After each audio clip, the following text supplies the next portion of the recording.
semuanya, selamat datang di video tutorial cara penggunaan Siswa Kampus. Pada video kali ini, kita akan membahas bagaimana sih cara melakukan entry KRS di dashboard mahasiswa. Pertama-tama, setelah kalian login ke dalam sistem, kalian harus mengakses terlebih dahulu menu entry KRS mahasiswa di sidebar. Setelah kita memasuki halaman entry KRS, terdapat beberapa informasi yang harus diperhatikan nih teman-teman, seperti persyaratan-persyaratan untuk entry KRS itu sendiri. Apa aja sih persyaratan itu? Yang pertama, mahasiswa tersebut harus memiliki tahun akademik. Selanjutnya, mahasiswa harus memiliki kelas, kurikulum, pembimbing akademik, dan juga memiliki konsentrasi atau peminatan. Nah, jikalau terdapat persyaratan yang belum memenuhi syarat, akan ditandai oleh sistem dengan berwarna merah dan ada tanda silang di akhir dari persyaratan tersebut. Apabila persyaratan tersebut sudah dipenuhi, maka pada sistem akan ditampilkan warna hijau pada persyaratan tersebut dan terdapat tanda checklist setelah dari kata-kata persyaratan tersebut. Ketika kalian bingung bagaimana cara melengkapi persyaratan dari entry KRS itu, kalian dapat mengakses tooltip-tooltip yang ada pada setiap persyaratan. Seperti untuk pada persyaratan memiliki konsentrasi, ketika kita hover pada tooltip, maka akan keluar informasi bahwasannya untuk mendapatkan konsentrasi atau peminatan, mahasiswa harap menghubungi pembimbing akademik agar bisa dientrykan dan persyaratan entry KRS itu dapat terpenuhi semua. Nah, mahasiswa ini telah melengkapi persyaratan entry KRS-nya nih. Selanjutnya apa lagi ya? Ya, yang pasti entry KRS dong. Ayo kita entry KRS. Di sini terdapat 2 tab. Yang pertama ada daftar pilihan mata kuliah yang berfungsi untuk menampilkan mata kuliah yang harus diambil pada entry KRS ini. Dan yang kedua ada daftar mata kuliah terpilih yang berfungsi untuk menampilkan mata kuliah terpilih yang udah dipilih pada tab sebelumnya. Nah, pada tab pilihan mata kuliah ini terdapat beberapa tab lagi nih. Yang pertama itu tab semester ini yang dimaksudkan untuk menampilkan data mata kuliah yang ada pada semester sesuai dengan semester mahasiswa tersebut. Nah, untuk konsentrasi ini sendiri adalah tab yang akan menampilkan data mata kuliah sesuai konsentrasi dari teman-teman sekalian. Untuk non-tatap muka ini sendiri akan memuat mata kuliah yang tidak harus melakukan aktivitas tatap muka di kelas, seperti PKL, magang, skripsi, dan lain sebagainya yang tidak diharuskan untuk tatap muka secara langsung bersama dosen. Selanjutnya ada semester atas dan semester bawah. Ini memuat mata kuliah yang bisa diambil pada semester atas ataupun semester bawah sesuai dengan transkrip dari mahasiswa tersebut atau transkrip dari teman-teman.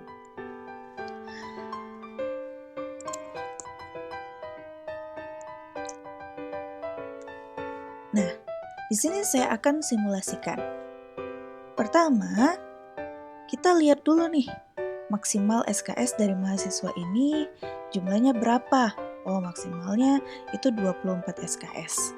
Jadi, kita harus mengambil KRS sesuai dengan maksimal dari SKS ini. Bisa mengambil di bawahnya, namun tidak bisa mengambil di atas dari jumlah maksimal SKS ini.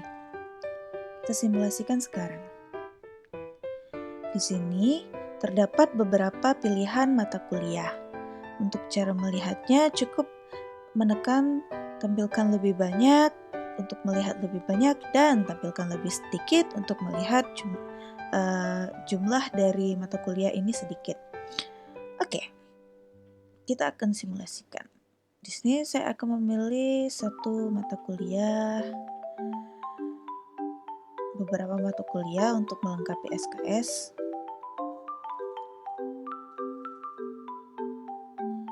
Oke, saya akan mencoba untuk memilih mata kuliah di semester atas. Oke. Nah, kenapa ada seperti ini? Karena mata kuliah ini jadwalnya sama dengan mata kuliah etika profesi.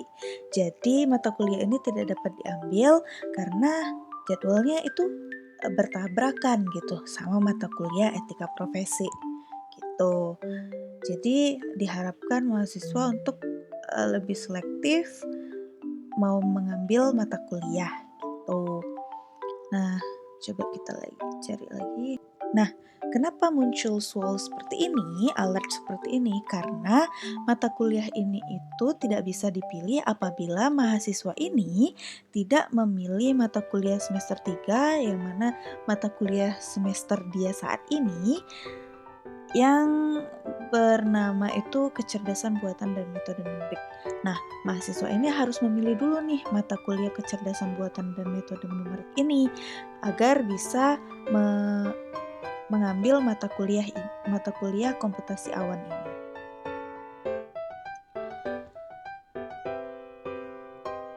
Coba kita di semester bawah.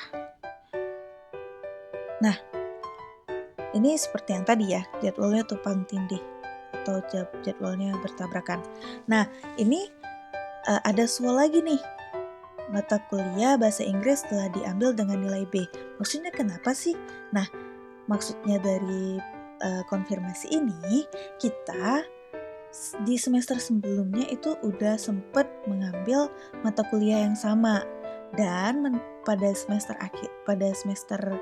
pada perkuliahan terakhir kita itu dapat nilai B nih untuk mata kuliah bahasa Inggris. Nah, kenapa mata kuliah itu dapat diambil lagi tapi harus dikonfirmasi terlebih dahulu?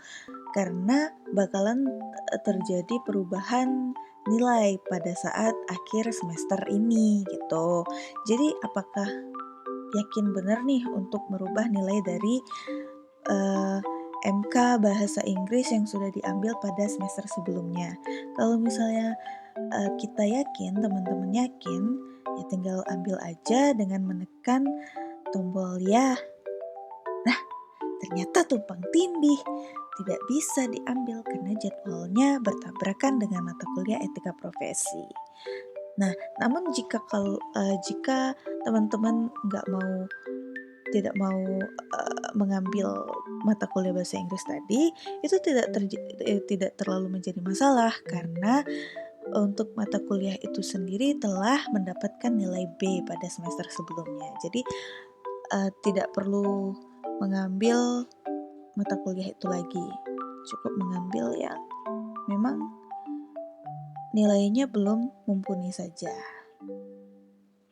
Ini sama seperti tadi, ini juga sama, tumpang tindih.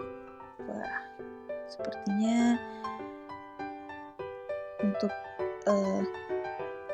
semester bawah ini kebanyakan jadwalnya tumpang tindih ya. Jadi kita ambil semester atas aja.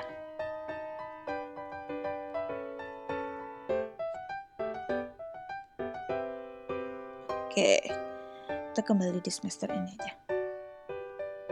Oke, berhasil. Nah, untuk melihat mata kuliah pilihan yang sudah kita pilih tadi itu ada di tab bawah seperti yang sudah saya jelaskan sebelumnya. Nih, terdapat seluruh mata kuliah yang sudah kita ambil.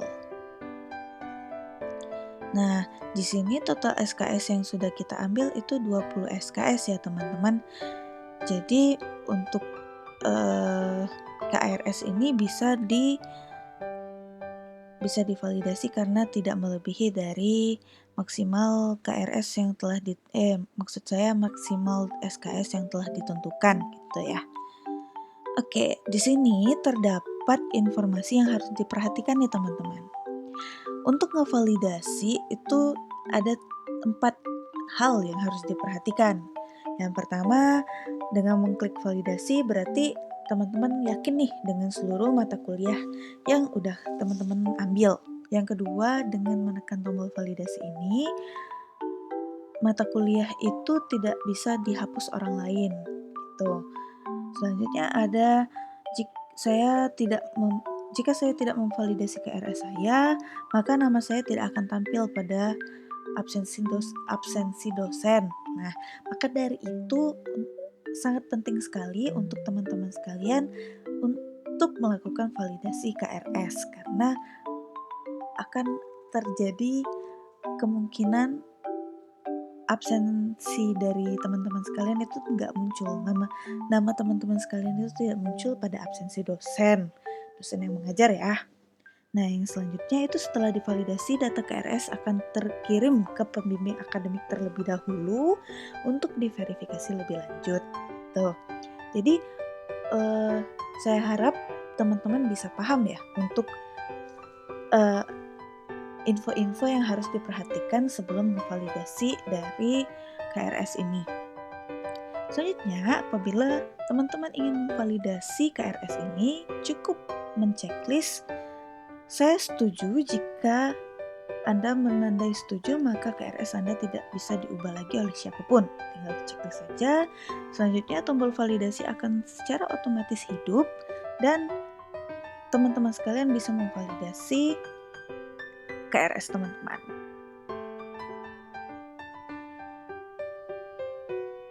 Nah, setelah divalidasi, maka tampilannya akan seperti ini. Tombol ini tidak berfungsi lagi karena terdisable, dan juga ini tidak bisa dibatalkan lagi,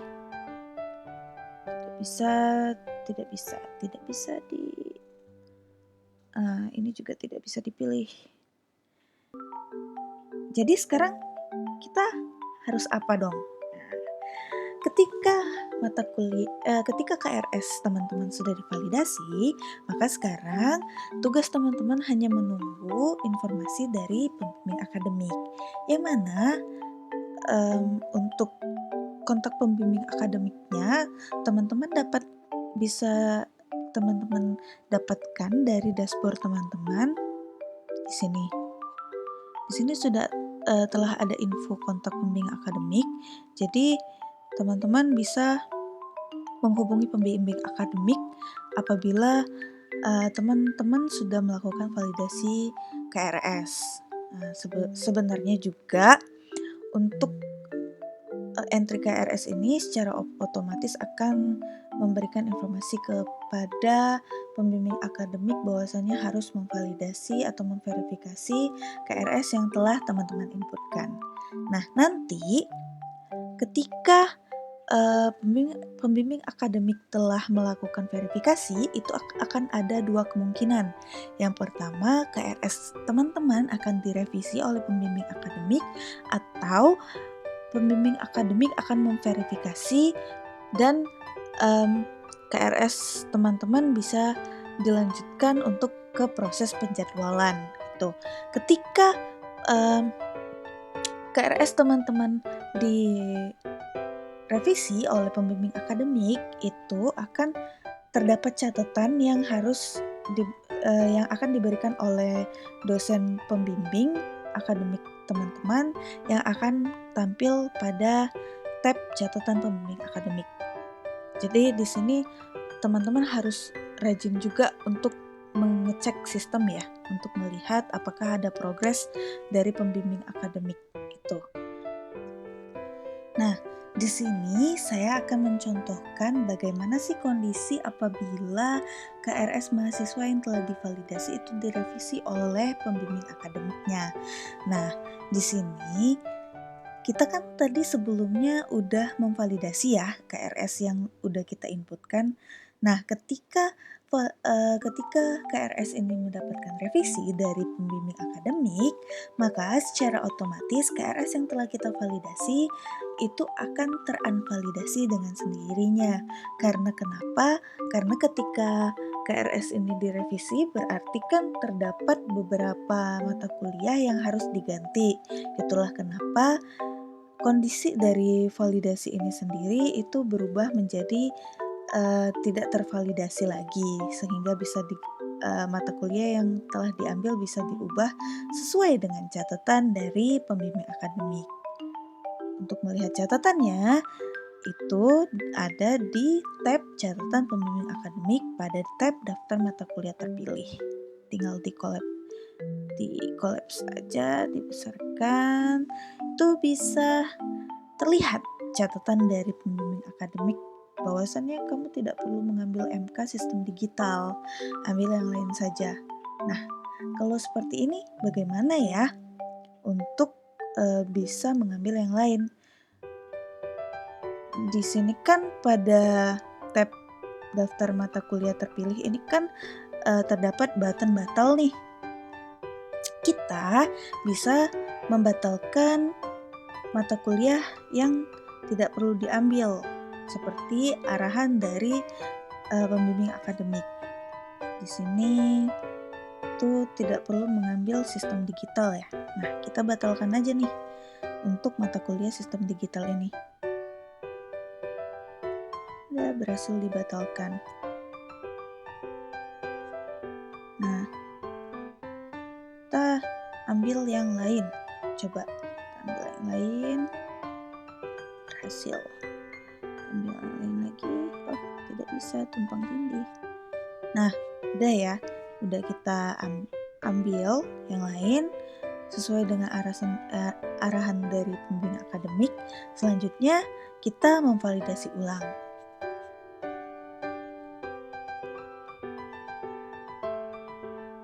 Nah, setelah divalidasi, kita tunggu lagi verifikasi dari dosen pembimbing akademik. Nah, ketika KRS telah diverifikasi oleh pembimbing akademik, bagaimana sih cara mengetahuinya?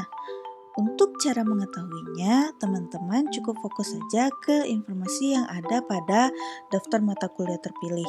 Ini nih, yang warna biru. Ini memberikan info status dari KRS kita. Nah, di sini tertuliskan bahwa KRS telah divalidasi oleh pembimbing akademik.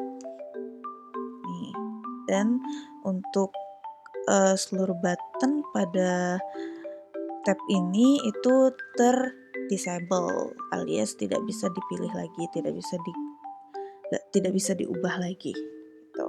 Jadi ketika KRS telah diverifikasi oleh pembimbing akademik, kita tinggal menunggu penjadwalan aja dari bagian akademik.